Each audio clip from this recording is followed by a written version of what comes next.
Hello everyone, this is Chris from Felgrout Productions, and this is my 10 millimeter Crusaders army, specifically the Christian side, for the Battle of Acre in 1189. At HistoricCon 2024 later this year, I'm going to be doing the Battle of Acre, and in the future, the Battle of Hattin, and possibly some other stuff.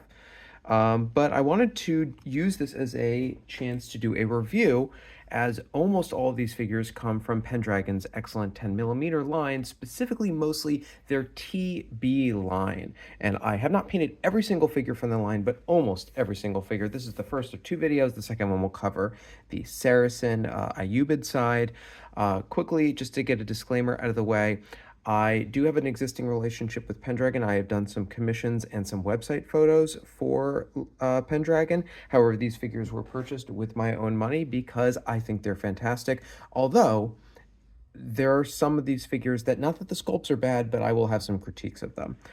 Possibly one of my first major critiques of Pendragon figures. So I'm going to go through in order. If you are on their website and you go to one particular section, it's their 10 millimeter medieval TB line Middle Ages. The TB line, they did not originally sculpt. According to their website, it says that they were sculpted and manufactured in Italy and purchased by Pendragon in 2017. And they're in four sections: Eastern Europe, Islamics, and Teutonics. And if you've looked in this past, it's actually been, I think, slightly rearranged. Because there used to be more stuff in Europe and less stuff in Teutonics, and they've moved some things around.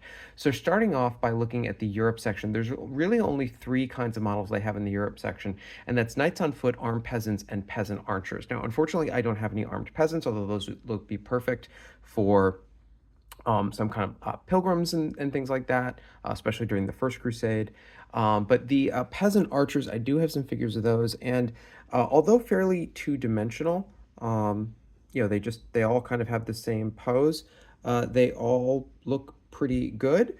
Some of them have helmets, some of them have hoods or little skull caps. And yeah, they look great. I don't really have anything else to say about them other than that they're good sculpts and they were quick to paint up. After that, the only other thing here is the Knights on Foot, which I only have one set of, which I painted up as some military orders. Although I did mix in one critique of the Knights on Foot is the Knights on Foot look fantastic, but they're just knights. They all kind of have the same flat top helmet, which if that's what you're looking for, that's great. But there was no command figures. So I did dip into Pendragon's mid-European line and pick up their foot command, which is where this guy with the banner comes from, and he's wearing just a male, not a helmet, but a male head covering. And so that comes from there. Was it necessary? Probably not. But if you'd like a little more variety, you can look in their mid-European line, or maybe even their late European line if you don't mind hiding some stuff in there. And these figures look great. There's no assembly required, which you think, wait a minute, assembly, 10 millimeter? What are you talking about? We'll get to that. But yeah, no assembly required. They painted up great. And one of the great things about the Crusades is it's basically metal, cloth, and that's about it. So that's everything in their mid-European, or rather in the Europe section of TB. And then the other section you're going to want to look into if you're doing the Crusaders, or not just the Crusaders, but any 12th, 13th century Western Europe stuff, is the Teutonic section, which I think is a bit deceiving because it's not just the Teutonic Knights. Although they do have Teutonic Knights, I don't have any on the table here. The first thing that they have is mounted command. Now, I have mixed the mounted command amongst my knights over here, but I do have some mounted command. They come with three sculpts. They come with this great kind of flowing cape guy, which I have used pretty much as all of my generals are flowing cape guy. And then it comes with another fairly generic looking knight, which honestly could just be a regular knight. And then it comes with this more sergeant-y looking guy, although with kind of the helmet that would go on to inspire the British World War I, World War II helmet, the Brodie helmet. Now, looking into my research, knights did wear this helmet as well. So this isn't necessarily just a sergeant. It could definitely be a knight. If you're wondering where I got the flags, these are not from Pendragon. I just printed these out. But yeah, these look great, and I do use them for not just my generals, but to mix them in. Now, just as comparison, I did buy some figures from Magister Militum. They're kind of going out of business sale. Hopefully someone picks them up. And here are some Magister Militum figures. These are actually supposed to be Normans, which would be perfect for First Crusade or obviously Norman era. But I'm using them as kind of more lightly armored, maybe less wealthy knights. And you can see that the horses are a lot more static. They're kind of just standing there. The poses are more static. The figures are a little chunkier. The shields are quite chunky. Um, and not that they're bad, but the Pendraken TB ones are just a lot more dynamic. Now, uh, the critiques of these figures I'll bring up when I come to the next one I'll look at, which is the European Heavy Knights. So I'll pull up some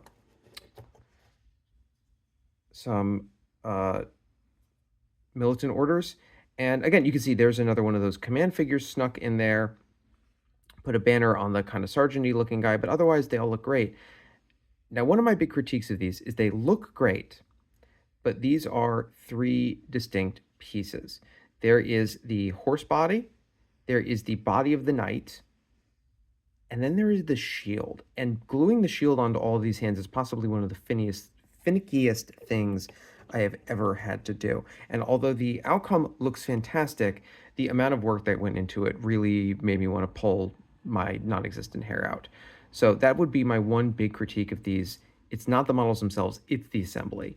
I have since gone and bought some super glue activator, which maybe would have made this a lot easier, but it's a lot of extra build for someone who is not used to having to do any building when it comes to my 10 millimeter figures.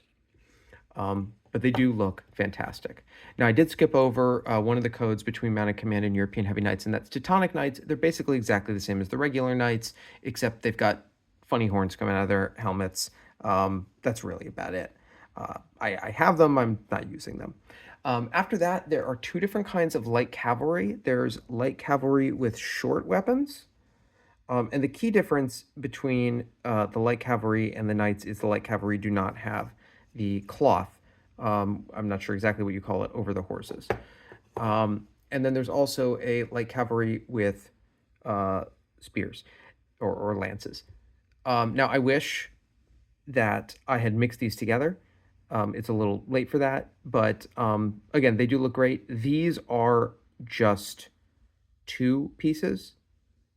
I don't believe I had to glue on these shields. So actually, you know what? Some of these I think I did. It was a couple of months ago, but overall, yeah, they look great and they paint up very easily. Especially, I use contrast and speed paints for the horses. Now, that is all of the mounted figures. One critique I have of this line is that it lacks Turcopoles, which I think are a vital portion. And I know this is not sold as a Crusader line, so I understand its lack.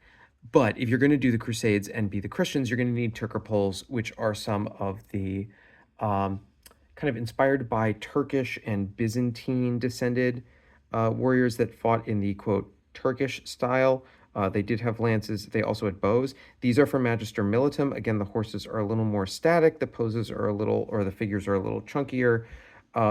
You could get away with using some of the Islamic figures for Turcopoles, although they really were equipped differently. The Turcopoles had more almost European style or Byzantine style, really, conical helmets.